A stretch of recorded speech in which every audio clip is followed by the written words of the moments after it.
सत श्री अकाल, नमस्कार, आदाब। पंजाबी रेडियो और पंजाबी टीवी यूएसए देख और सुन रहे सभी साथियों का स्वागत है इस समय के विशेष programme beyond the headlines with Mandeep Punia में। इस प्रोग्राम में सीनियर पत्रकार मनदीप पूनिया जी का साथ होता है और देश विदेश के साथ जुड़ी हुई अहम खबरों पर होती है बातचीत। सबसे पहले पूनिया जी का करते हैं प्रोग्राम में स्वागत। स्वागत है पूनिया जी। जी, नमस्कार, सत श्री अकाल, आदाब।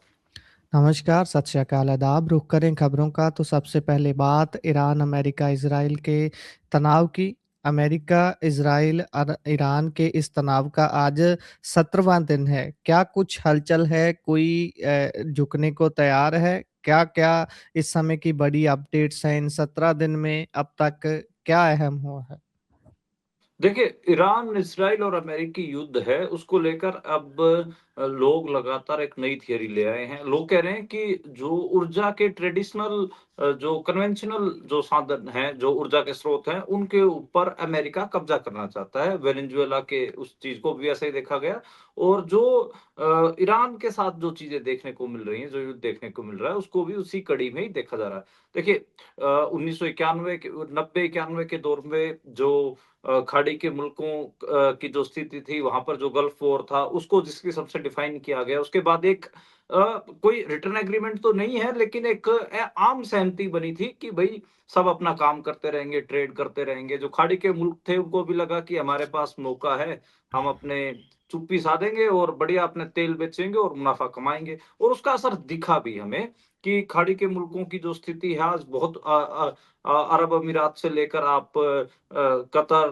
जितना भी जिन भी मुल्कों के आप नाम लेंगे उनका उनकी स्थिति आज बेहतर है। वो इसी शांति की वज़ह से हुई। लेकिन ये शांति हम देख रहे हैं कि पिछले काफ़ी समय से भंग हो रही थी। उसमें नो डाउट कि जो अमेरिका है, इज़राइल है, उन्होंने यही बात कही कि हम ईरान की जो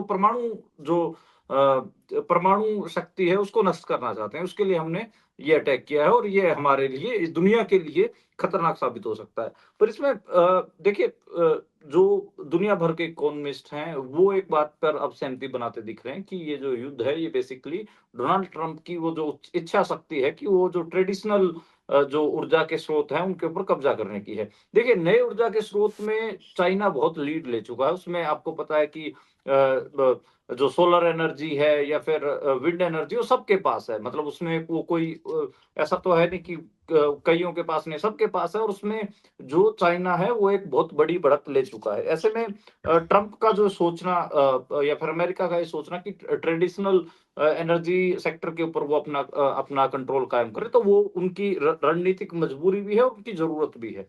ख़ैर अभी जंग खत्म होने के कोई संकेत मिल नहीं रहे हैं और इसी के बीच देखिए 15 मार्च को आप याद करिए, रविवार को, कल डोनाल्ड ट्रंप ने एक बात कही थी कि 7 देशों से उन्होंने अपील की थी कि भाई जो हॉर्मुज़ स्ट्रेट है, उसको खुला रखने के लिए आप अपने जो युद्धपोत हैं, जो जहाज हैं, युद्ध जहाज हैं, वो वहाँ पर भेजें। लेकिन जी। किसी भी दूसरे मुल्क ने उसके ऊपर ठोस प्रतिबद्धता नहीं दिखाई। ये हम तो कोई ठोस जवाब भी नहीं मिला। तो ये दिख रहा है कि मतलब जो एक साइलेंट चुप्पी बेसिकली गल्फ के खाड़ी के जितने भी मुल्क हैं उनकी 1990-91 के बाद पॉलिटिकल पोजीशंस को आप देखेंगे तो चुप रहने की हैं और वो अब इस युद्ध में भी दिख रही हैं, वो कोई बड़ी प्रतिक्रिया नहीं दे रहे हैं। ईरान जो अमेरिकी ठिकाने हैं इन अलग-अलग मुल्कों में, खाड़ी के मुल्कों में, हर जगह टारगेट कर रहा है, लेकिन इन मुल्कों की तरफ से कोई भी प्रतिक्रिया नहीं है, वो अभी भी चुप बैठे हैं। तो जो ये रणनीतिक चुप्पी है, डिप्लोमैटिक चुप्पी है, ये कहीं न कहीं ये संकेत दे रही है कि ये युद्ध अभी थमेगा नहीं। ईरान को जितना मापा जा रहा था, मतलब ये एक वो जो स्पार्टस और वो जो पूरे युद्ध की कहानी सुनाई जाती है सारे यूरोपियंस को और व्हाइट स्किन पीपल लोगों को, वो वैसा होता दिख रहा है और इसमें भी यही आँका जा रहा है कि जैसे आँका जा रहा था कि 15 दिन में, 10 दिन में ईरान की कमर तोड़ दी जाएगी, वैसा होता दिख नहीं रहा। मतलब इवन अमेरिकी जो खुफिया एजेंसियाँ थी, उनका ये अनुमान था कि 15 दिन के अंदर वो ईरान में सत्ता परिवर्तन कर देंगे और इस किस्म के इंसान को वहाँ पर कायम कर देंगे जो कि अमेरिका परस्त हो। लेकिन ऐसा भी होता दिख नहीं रहा है। मतलब अब स्थिति ये है कि पहले इनपुट ये था कि ट्रम्प अकेले जंग क्रिएट भी कर सकते हैं, तो रोक भी सकते हैं। लेकिन अब तेहरान के पास खेल पलटने की ताकत दिख रही है और स्ट्रेट ऑफ हॉर्मूज में जो ईरान की उपस्थिति है उसने कहीं ना कहीं सबके कान खड़े कर दिए हैं। और ट्रंप जो 15 मार्च को यानी कि कल जो अपील कर रहे थे 7 मुल्कों को, उनकी अपील का भी कोई खास अपन कहें कि जवाब मिला मिला नहीं है। देखिए अमेरिका में भी अब जंग का असर है वो दिखने लग गया। 25% के आसपास पेट्रोल की कीमतों में बढ़ोतरी हो चुकी है। किसानों के लिए खाद महँगी हो रही है और मतलब जो छुट-पुट नुकसान है, चाहे थाड़ का या कुछ और अमेरिकी उद्योगों का, वो भी हमको पता ही है कि वो नुकसान भी लगातार अमेरिका हो रहा है। नो डाउट कि ईरान को ईरान का जो नुकसान है वो बहुत बड़े नंबर में हो रहा है, बहुत बड़ा नंबर में हो रहा है। लेकिन ईरान फिर भी घुटने टेक नहीं रहा और जो अमेरिका की थिंकिंग थी कि 15 दिन में वो वहाँ पर कम से कम रूल तो चेंज कर ही देंगे। शासक तो वो ऐसा बैठा देंगे जो अमेरिका परस्त हो, वो भी अभी वो लक्ष्य भी अमेरिका हासिल नहीं कर पाया है। जी।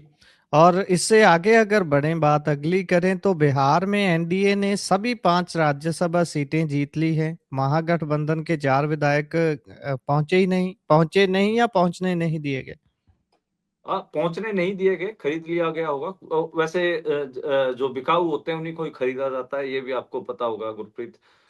तो ये बड़ी अजीब बात है कि कांग्रेस के जो वहाँ पर एमएलए थे वो भी नहीं पहुँचे। महागठबंधन के बेसिकली जो एमएलए हैं वो वहाँ पर नहीं पहुँचे। आज 11 राज्यसभा सीटों के ऊपर देश में चुनाव हो रहा है, उसमें हरियाणा की भी 2 सीटें हैं। हरियाणा में भी सस्पेंस बना हुआ है। इवन हरियाणा में जो वोटिंग है वो रुकी हुई है। और अ, अभी जो रिजल्ट है वो बिहार से ही आया है। बिहार में सारी की 5 की 5 राज्यसभा सीटें एनडीए ने जीती हैं। एक राज्यसभा ये माना जा रहा था कि जो नंबर गेम है उसमें 4 राज्यसभा सीटें एनडीए जीतेगी, 1 इंडिया महागठबंधन जीतेगा। लेकिन महागठबंधन के 4 विधायक पहुंचे नहीं। इसके कारण 5 की 5 राज्यसभा सीटें हैं वो एनडीए की झोली में गई हैं। भाजपा को वहाँ फायदा हुआ है और हरियाणा में जैसे मैंने कहा कि वोटिंग विवाद के कारण रुका ही हुआ है। ओडिशा में भी जो कांग्रेस के विधायक हैं वो बिके हैं, जिसके कारण ओडिशा में भी जो बात करें बीजेपी वो बढ़त उसकी बढ़त दिख रही है।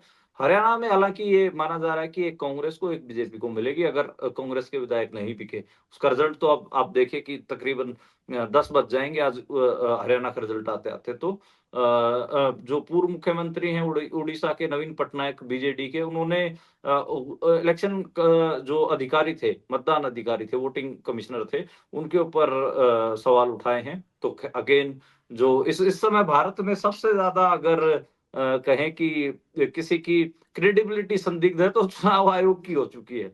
कुछ भी जी। बात होती है विपक्ष चुनाव आयोग के ऊपर हमलावर हो जाता है। खैर थोड़ा अजीब है कि कर्नाटक में उड़ीसा के कांग्रेस विधायक लेके आए गए थे। वहाँ पर भी उनको खरीद लिया गया और जो क्रॉस वोटिंग हुई आपको पता ही है। डीके शिव कुमार हैं कर्नाटक के डिप्टी चीफ मिनिस्टर कांग्रेस के। उन्होंने आरोप लगाया कि 5-5 करोड़ रुपए के ऑफर दिए गए हैं और इस क्रॉस वोटिंग के लिए 4 लोगों को डिटेन भी किया है, एफआईआर भी हुई है कर्नाटक में। अब देखते हैं कि आगे कार्रवाई क्या होगी। मतलब जिन सीटों पे अपोजिशन पार्टियां जीत सकती थी वो सीटें भी नहीं जीत पा रही हैं। तो ये काफी अपन कहें कि अपोजिशन के लिए भी शर्म का विषय है कि आपके विधायक ऐसे बिक जा रहे हैं। जी, बिल्कुल। और इससे अगर आगे हम बढ़ें तो बात करें, चुनाव का बिगुल बज चुका है पश्चिम बंगाल, तमिलनाडु, असम, केरल और यूनियन टेरिटरी पुडुचेरी में। और कब होगी इलेक्शन, कब नतीजे आएँगे, अभी ये बिगुल जब बज गया है, तो कैसी उम्मीद अब होगी वहाँ पर, जो जैसे चुनावी घमासान में खेला होने की बात होती है बहुत ज़्यादा, ख़ास तौर पर वेस्ट बंगाल की बात करें तो वहाँ पर तो एक तरीके से अमित शाह के नाक का सवाल बन गया है इस समय वेस्ट बंगाल। तो किस अ, तरफ जाती नज़र आएगी स्थिति आने वाले दिनों में? देखिए इसमें सबसे ज़्यादा जो रेजिस्टेंस देखने को मिला वो वेस्ट बंगाल से ही मिला। इलेक्शन कमिश्नर के खिलाफ वहाँ पर ममता बनर्जी का आंदोलन भी दिखा, आपको पता ही है। इलेक्शन जी। कमिश्नर वहाँ पर गए भी थे और वहाँ पर भी आपने देखा होगा कि उनको काले झंडे वगैरह दिखाए गए। 2 फेज़ में पश्चिम बंगाल की वोटिंग होगी, 294 सीटें हैं, 23 अप्रैल और 29 अप्रैल। तमिलनाडु में 23 अप्रैल को है, 234 सीटें हैं, असम में 9 अप्रैल, केरला में भी 9 अप्रैल और पुडुचेरी में भी 9 अप्रैल को वोटिंग होगी। 4 मई को सारे ही इन 5 के 5 सूबों की जो है रिज़ल्ट आएँगे। अब इसमें देखिए असम, केरला और पुडुचेरी के जो चुनाव है वो 9 अप्रैल को होने जा रहे हैं। काफ़ी कम समय मिला है। मैं हमें भी लग रहा था कि 20 अप्रैल तो कम से कम डेट होगी। ख़ैर बहुत जल्दी करवा दिए गए दो तीनों सूबों में। पश्चिम बंगाल में अमित शाह की नाक का सवाल है, जैसे आपने कहा 2021 में भी वो हाथ मलते रह गए थे जब ममता बनर्जी ने बहुत बड़ी विक्ट्री क्लेम की थी। ख़ैर बीजेपी सबसे ज़्यादा ज़ोर जो है वो पश्चिम बंगाल और असम में लगाएगी। तमिलनाडु में उनको दूर-दूर तक कोई दिख नहीं रहा, 2-4% वोटें ही उनको मिलेंगी, वहाँ वो कोई प्लेयर नहीं है। केरला में भी कोई प्लेयर नहीं है। पौंडीचेरी एक ऐसा यूनियन टेरिटरी है, वहाँ पर वो एक प्लेयर के तौर पर हैं। पर पौंडीचेरी तो कोई ज़्यादा 30 सीटें हैं, कोई ज़्यादा बड़ा महत्व रखते भी नहीं। तो वो सबसे ज़्यादा ज़ोर आपको असम और पश्चिम बंगाल में बीजेपी लगाती हुई दिखाई देगी। अमित शाह के पास वही ट्रेडिशनल मुद्दा है, घुसपैठिए रोक देंगे, बांग्लादेशी आ रहे हैं। इस किस्म के इश्यू के ऊपर हिंदू-मुसलमान करने के नाम पर ही वो वहाँ पर चुनाव लड़ेंगे। असम में ऑलरेडी बीजेपी की सरकार है, वहाँ पर उनकी टफेस्ट जो कॉम्पिटिटर है, यानी कि दूसरे नंबर की जो पार्टी है, वो कांग्रेस जी। है। कांग्रेस में गौरव गोगोई आपको दिख रहे होंगे एक नए अवतार में, नए रूप में। अब देखना होगा कि गौरव गोगोई को ही जो कांग्रेस है वहाँ पर आगे पुश कर रही है, तो देखना होगा कि गौरव गोगोई कोई कमाल दिखाएँगे या नहीं। पश्चिम बंगाल में देखिए लेफ्ट भी एक धड़ा है, सीपीआईएम वहाँ पर मजबूत फोर्स रही है, उनकी 28 साल सरकार रही है। कांग्रेस भी की भी अपनी एक उपस्थिति रही है। लेकिन सबसे मजबूत ममता बनर्जी हैं, मौके की मुख्यमंत्री हैं और सरकार वही चला रही हैं। बीजेपी हुँ। और ममता बनर्जी की सीधी टक्कर है। ये जो लेफ्ट और कांग्रेस जो बच गए, ये छोटे-मोटे खिलाड़ी हैं, ये 2-4 हज़ार वोटों के खिलाड़ी हैं। ये कोई ज़्यादा वहाँ पर बड़ी माया नहीं है। मतलब शायद ही कोई इनको कोई एक आध सीट मिले। मुख्य मुकाबला बीजेपी और तृणमूल कांग्रेस में ही होगा। मुझे ऐसा लग रहा है कि ममता बनर्जी जिस किस्म की फाइटर हैं, वो अब के बार भी पश्चिम बंगाल में अमित शाह के पैर नहीं लगने देंगी और केरला भी और तमिलनाडु में भी बीजेपी के पैर नहीं लगेंगे। असम एक ऐसा सूबा मुझे दिख रहा है, जहाँ से बीजेपी के लिए अच्छी खबर होगी और बीजेपी असम में चुनाव जीत सकती है। जी। तो कुल मिलाकर स्थिति बोल रहे हैं 50-50 ही रहेगी जैसे आपने चीज़ें बताई हैं। आगे बढ़े तो चार धामों में गैर सनातनियों की एंट्री अब नहीं होगी। बीते दिनों में भी हमने इस पर शायद बात की थी। तो अभी क्या ये पक्का हो गया है? जो समिति अध्यक्ष हैं उन्होंने बिल्कुल सारी प्रक्रियाएँ जो थी उनको कर लिया है क्या पूरा? देखिए, उत्तराखंड डेवलपमेंट कॉन्क्लेव करवाया गया था सरकार की तरफ से और उसमें देहरादून में ये बात जो वहाँ के कहें कि नेताओं ने और जो समितियों के अध्यक्ष हैं, बद्री केदार मंदिर समिति के जो अध्यक्ष हैं, उन लोगों ने कही है। मुझे दिख लग रहा है कि जो बात हम पहले भी हमने बताया कि कैसे वहाँ पर हरिद्वार में या फिर बद्रीनाथ में बहुत सारी ऐसी जगह पे उन्होंने पोस्टर लगा दिए थे कि गैर हिंदुओं का यहाँ प्रवेश अलाउड नहीं है। और उन्होंने ये कहा अगर मिलते हैं मतलब बहुत सारे हमको पता है दूसरे धर्म के लोगों के साथ मारपीट भी हुई, खासकर मुसलमान मुसलमान धर्म के लोगों को टारगेट किया गया। इसके अलावा ये भी कहा गया कि मंदिर के 70 मीटर दायरे में मोबाइल भी बैन रहेगा। यूट्यूबर्स को के लिए भी हिदायत है कि वो रीलें बनाते घूमते हैं, इससे तीर्थयात्री परेशान होते हैं। खैर जो ये विज़न कॉन्क्लेव उत्तराखंड का था, इसमें एक चीज़ की साफ झलक मिली कि इसमें सांप्रदायिकता तो भर-भर के थी और उसमें जो आपको दिखा उसमें कब यूनिफ़ॉर्म सिविल कोड की बात हो या फिर बात हो कि हम गैर सनातनियों को हमारे रिलीजियस प्लेसेस पे नहीं जाने देंगे, तो वो ऐसी चीज़ें दिखी। तो उत्तराखंड हम कई बार बात भी करते हैं कि मध्य प्रदेश, उत्तराखंड ये ऐसे सूबे हैं जिनमें बहुत ज़्यादा नफ़रत के बुलबुले आपको देखने को मिलते हैं। तो खैर उत्तराखंड मुझे नहीं लगता कि उत्तराखंड में कोई स्कोप है क्योंकि वहाँ पर कांग्रेस भी काफ़ी कमज़ोर है, अपोज़िशन पार्टी की उस किस्म से मज़बूती नहीं है। लोकल उत्तराखंड की आइडेंटिटी को लेकर कोई लोकल पार्टी नहीं है, जैसे आप पंजाब में अकाली दल है, ऐसा कोई पा प वहाँ पर क्षेत्रीय पार्टी भी नहीं है। तो इस वज़ह से मेरे को लगता है कि बीजेपी की डोमिनेंस पहाड़ में, हिमालयाज़ में ठीक-ठाक रहेगी। जी। और इससे आगे अगर बढ़ें तो उधर मध्य प्रदेश में पीएम मोदी की मिमिक्री करने वाले एक शिक्षक को निलंबित कर दिया गया है। ये मामला कैसा है? देखिए नरेंद्र मोदी की एक वीडियो आप लोगों ने भी देखी होगी, सुनी होगी, जिसमें वो बता रहे थे कि कैसे नाले की गैस से एक चाय वाले ने चाय बना दी थी। उसने बताया कि एक बर्तन को उसने उल्टा किया, उसमें पाइप लगाई, पाइप लगाकर उसने अपने गैस से जोड़ दिया और नाले से जो गैस निकल रही थी, वो उसका गैस स्टोव चला दे रही थी और वो चाय बना रहा था और उसने देखिए कैसे ज़बरदस्त उसने खोज कर दी। ऐसे उन्होंने एक किस्सा सुनाया था और वो मन की बात में आपको पता है काफ़ी फ़ेमस भी रहा। अभी जब एलपीजी का संकट देखने को मिला भारत में ईरान-इज़राइल युद्ध के कारण, तब उस उनकी जो वीडियो है वो दोबारा से इंस्टाग्राम पे या फिर सोशल मीडिया साइट्स पे सर्कुलेशन में आई। अपोजिशन ने भी मज़ाक उड़ाया कि आप चिंता क्यों करते हैं? एलपीजी के लिए लाइन लगाने की ज़रूरत नहीं है, नाले की गैस से आप खाना बनाइए, ऐसा चीज़ें चली। जो मध्य प्रदेश में ये प्राथमिक दर्जे के यानी कि प्राइमरी टीचर हैं ये, इन्होंने भी उसी कटाक्ष में एक मोदी जी की मिमिक्री वॉइस नरेंद्र मोदी की है, वो ऐसे बर्तन उठा के थोड़ा जो एक्टिंग करते हैं रील बनाने के लिए, जो मिमिक्री करते हैं वही उन्होंने किया। उसको लेकर उनको निलंबित कर दिया गया है और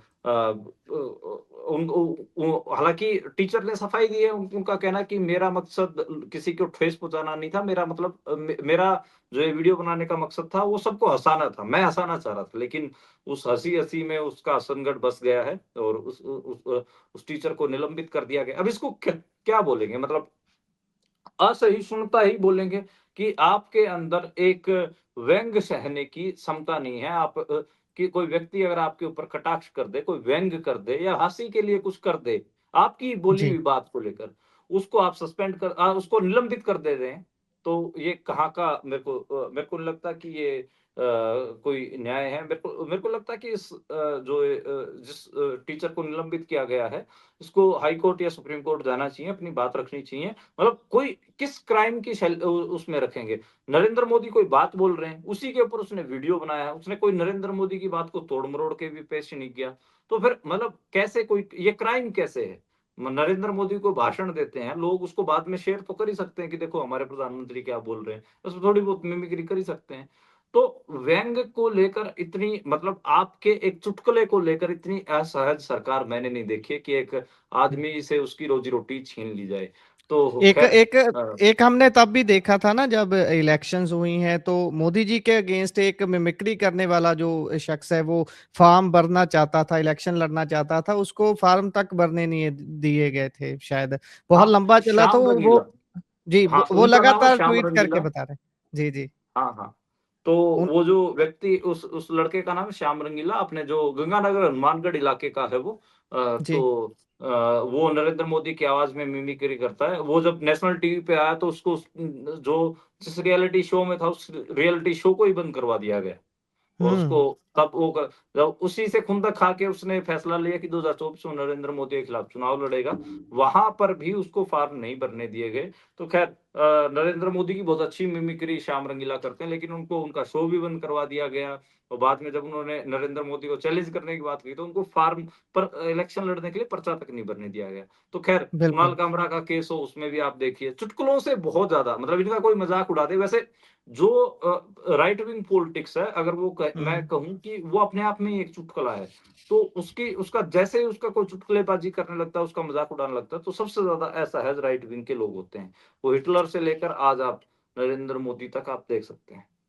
थप्पड़ से डर नहीं लगता साहेब, प्यार से लगता है ये ये इनका असली रियलिटी प्यार की इनकी है। बजाय चुटकुला कहिए, थप्पड़ से डर नहीं लगता साहब, चुटकुले से लगता है। चुटकुले से लगता है, बिल्कुल। और हरियाणा सरकार ने अशोका विश्वविद्यालय के प्रोफ़ेसर अली खान मोहम्मदाबाद के खिलाफ जो केस किया था, वो वापस ले लिया है। अभी अकल टिकाने आ गई या फिर कोई अचानक से मार्गदर्शन कर दिया किसी ने भी ऐसे नहीं करते? मुझे लगता है कि जो उनके सीनियर अधिकारी रहे होंगे, आईपीएस अधिकारी रहे होंगे, उन्होंने उस पोस्ट को, जो प्रोफ़ेसर अली खान महमूदाबाद ने लिखी थी, उसको जी, पढ़कर हिंदी में तर्जुमा सुनाया होगा, क्योंकि ये जो आजकल जो हुक्मरान हैं, वो कम पढ़े लिखे हैं, उनको समझ में नहीं आती है। तो शायद उनको महसूस हुआ होगा कि हाँ, इस पे तो कोई केस ही नहीं बनता है। बात ऑपरेशन सिंदूर की है। ऑपरेशन सिंदूर के दौरान फ़ेसबुक पर एक पोस्ट अली खान महमूदाबाद ने लिखा था। उस पूरी पोस्ट को आप देखेंगे तो आपको लगेगा कि वो काफ़ी नेशनलिस्ट व्यक्ति हैं। वो हम्म। जो सरकार ने जो फैसला लिया था उसी की तारीफ कर रहे हैं। वो जो जो मुस्लिम लड़की थी जिसको आगे किया गया था उसी की वो बात कर रहे थे। उस पोस्ट में कुछ भी ऐसा गड़बड़ नहीं था। लेकिन जो हरियाणा महिला आयोग की अध्यक्ष रेणु भाटिया, जिनको शायद अंग्रेजी पढ़नी नहीं आती है, वो उन्होंने केस दर्ज करवा दिया। उनकी गिरफ्तारी भी, कुछ दिन वो जेल भी रहे, 2 दिन। उसके बाद उनको जमानत मिली सुप्रीम कोर्ट से। सुप्रीम कोर्ट के जज ने भी उसको लेकर, सूर्यकांत ने भी उसको लेकर टिप्पणी कर दी थी कि नहीं नहीं, आपका जो मेरे को बिल्कुल एग्जैक्टली ध्यान हो कि आप कहना कुछ और चाहते हैं, लिखा कुछ और है। तो उन्होंने जी। ये कहा, अरे भाई, जो लिखा है वही तो वो कहना चाहता है। वो क्या मतलब, लिखे के अलावा और दूसरा मतलब आप कैसे, नहीं नहीं, आपके दिमाग में कुछ और था। आप मतलब ऐसी कौन सी तकनीक आ गई है कि आप मेरे दिमाग में क्या है वो रीड कर पाए सामने वाला। खैर, और इतना कुछ ऐसा हुआ। ऐसा कानून भी कौन सा है जो किसी के दिमाग में चीज है और उसको लेकर ही आप एफआईआर दर्ज कर दें? हाँ, तो खैर सुप्रीम कोर्ट से सुप्रीम कोर्ट में आज ये बताया है हरियाणा सरकार ने कि उन्होंने उदारता दिखाते हुए केस वापस ले लिया। अरे आप उदारता नहीं दिखा रहे, आपकी भद पिटनी थी। लोग आपका इतना मजाक उड़ाए, इंटरनेशनल लेवल पे आप कितनी भद पिटी, इसकी वजह से आपने वापस लिया है। मैं तो एक प्रीति चौधरी, एक पत्रकार हैं हरियाणा की, उन्होंने तो रेणु भाटिया को बहुत बुरी तरीके से एक्सपोज कर दिया था। उन्होंने नेशनल टेलीविजन पर 6 बार उस पोस्ट को पढ़ा और पूछा रेणु भाटिया से कि बताइए इसमें ऑब्जेक्शनेबल क्या है। तो रेणु भाटिया बता ही नहीं पाई कि उस पोस्ट में क्या ऑब्जेक्शनेबल है। खैर, एक्सपोज बहुत पहले हो गए थे, अब तो अपनी गलतियों की भरपाई करने की कोशिश कर रहे हैं। जी, बिल्कुल। और इससे आगे अगर बढ़ें तो उधर राज्यसभा में भी आज एलपीजी संकट का को लेकर हंगामा हुआ है। खड़गे जी बोल रहे हैं कि सरकार को पहले से ही पता था सारा कुछ, सिर्फ इंतजाम ही नहीं किए। देखिए, अपोजिशन जिस बात को लेकर आरोप लगा रहा है वो ये लगा रहा है कि आप इजराइल तो गए थे, तो इजराइल में अगर आपके इतने अच्छे संबंध हैं, डोनाल्ड ट्रंप आपके दोस्त है, तो आपको बता दिया होगा कि भाई हम हमला करने जा रहे हैं, अपना इंतजाम बंदोबस्त कर लो। तो एक हिसाब से तो आपको पता हुँ, है चीजें। लेकिन खैर, पेट्रोलियम मंत्री को लेकर भी आज निशाने साधे गए। काफी तनावपूर्ण आज राज्यसभा में माहौल रहा। मेन जो इशू था वो आपको पता ही है कि लगातार एलपीजी के ऊपर ही घूमता रहा, एलपीजी को लेकर ही बात होती रही। एलपीजी के लिए जो जितने भी अपोजिशन लीडर थे वो सब, उन सब ने सरकार को जिम्मेदार ठहराया। एलपीजी को लेकर मतलब अ, अब स्थिति ये है कि बहुत सारी ग्राउंड रिपोर्ट हम भी देख रहे हैं, घरों में रसोई गैस खत्म हो रही है, लोगों को इंडक्शन भी नहीं मिल रहा। मैं जैसे आपको बता रहा था कि जो ऑनलाइन वेबसाइट्स हैं, उन पे इंडक्शन चूल्हों की जो इलेक्ट्रिसिटी से चलते हैं, उनकी बहुत डिमांड बढ़ गई है। 400 से 500% तक उनकी डिमांड बढ़ी है। और अभी कच्चे माल को लेकर भी बड़ा विवाद है। हालाँकि चाइना से हमको पता है कि वो कच्चा माल आना है, क्योंकि चाइना आखिरी में ले दे के भारत के लिए क्या बचता है कि भाई पड़ोसी से ही पूछ लो कि कुछ दे दें। हालाँकि चाइनीज़ माल कह के अच्छा, कभी दिवाली पे लड़ियों का बायकॉट करवा दिया जाता है, कभी कुछ करवा हुँ, दिया जाता है। लेकिन जब ऐसी स्थिति फँसती है तो फिर कहते हैं कि यार चाइना वालों को याद कर लो, उनसे ले लो कुछ। तो बिल्कुल। खैर, वो भी अपना जो वेस्ट है वो डंप कर देते हैं इधर साउथ एशिया में। खैर, ये एक मेरे को बड़ा अजीब लगा। और मैं तो इवन विजुअल्स देख रहा हूँ, जो अपने ऐसी दुकानें होती हैं जिन पे टीवी, फ्रिज और इस किस्म के जो घरेलू सामान जो मिलते हैं, उन उन दुकानों की वीडियो देख रहा हूँ। उसमें सबसे ज़्यादा जो डिमांड चल रही है वो इंडक्शन चूल्हे की चल रही है। इवन बहुत सारे दुकानदारों ने तो अपनी जो पूरी सारा सामान हटा के इंडक्शन चूल्हों को ही मेन उसमें टेबलों पे लगा दिया कि हाँ, हमें पता है कि यही खरीदने आ रहे हैं लोग, और वही उनको उनको लगा दिया है। और दाम भी बढ़े हैं इंडक्शन चूल्हों के। जो इंडक्शन का चूल्हा तकरीबन 1500 रुपए में, 1800 रुपए में मिल जाता था, अब आप खरीदने जाइए 2500 से कम रुपए में नहीं मिलेगा। 700-800 रुपए तक का असर दिख रहा है। तो जो 25%, 30%, 40% की छूट पे बड़े आम बिकता रहता था इंडक्शन चूल्हा, अब वो फुल अपने एमआरपी पे, फुल उस पे है, उसकी पूरी चढ़ाई हो रखी है, आप ये कह सकते हैं। बिल्कुल, बिल्कुल। और उधर सोनम वांगचुक की रिहाई के बाद 2 दिन के बाद ही लेह में रैली हुई है। हाँ, देखिए, सोनम वांगचुक की रिहाई हुई है और आज हमने देखा कि बड़े जो रैली है वो लद्दाख वासियों ने निकाली। लद्दाख डिमांड्स में वही स्टेटहुड की डिमांड को लेकर बैनर लहर रहे थे। कारगिल, बंदरा और जो जस्टिस की डिमांड भी हुई, क्योंकि सितंबर 2025 में जो प्रदर्शन था उसमें 4 लोगों की मौत भी हुई थी। उन 4 लोगों की मौत को लेकर भी आह्वान किया गया कि भई उनके लिए भी जस्टिस दिया जाए। लेह अपेक्स बॉडी और कारगिल डेमोक्रेटिक अलायंस एलएबी और केडीए के आह्वान पर ये रैली की गई थी, और इसमें सोनम वांगचुक को सुनने के लिए बड़ी संख्या में महिलाएँ पहुँची। मतलब मैं वो विज़ुअल देख रहा था, तो उनका जो पूरा जैसे चौक पड़ता है पूरा, वो सारा भरा हुआ था, और उसमें रैली में काफ़ी जो बातचीत है लद्दाख के इश्यूज़ की, स्टेटहुड की, सब बहुत सारी चीज़ों की हुई। ख़ैर, अब देखते हैं कि क्या चीज़ें इस जो लद्दाख का मूवमेंट था वो कहाँ तक पहुँचता है, क्या उनको स्टेटहुड दिया जाता है या नहीं दिया जाता? 4 लोग जो मारे गए थे उनके लिए कोई जस्टिस या कोई कमीशन बनाया जाता है या नहीं बनाया जाता? ये तो आने वाले दिनों में पता लगेगा कि लेकिन इस रैली से एक चीज़ एक मैसेज क्लियर हुआ कि वहाँ के लोगों के दिलों में क्या है। वहाँ के लोगों के दिलों में एक चीज़ क्लियर है कि वो यूनियन टेरिटरी बनकर नहीं रहना चाहते। वो अपने पूर्ण राज्य का दर्जा चाहते हैं। उसी के लिए लड़ाई लड़ रहे हैं, और उनकी जो ये नहीं है कि भई सितंबर में जो सरकार ने जो वहाँ पर किया, या सिक्योरिटी फोर्सेज़ ने या पुलिस ने जो किया उसके कारण उनका आंदोलन दब गया हो, या उनका मन बदल गया। उनके मनों में आप देखिए, आज जितनी बड़ी रैली थी उससे क्लियर था, और जितने लेवल पर आज महिलाएँ निकली, उसने भी एक मैसेज दिया कि हाँ, वहाँ पर चाहे महिलाएँ हों, पुरुष हों, बच्चे हों, सबके मन में एक चीज़ है कि लद्दाख को वो स्टेटहुड दिलवाना चाहते हैं। जी। और इसी के साथ प्रोग्राम का समय यहाँ समाप्त होता है। आप जुड़ी जानकारियाँ साझा की, बहुत-बहुत धन्यवाद। धन्यवाद गुरप्रीत।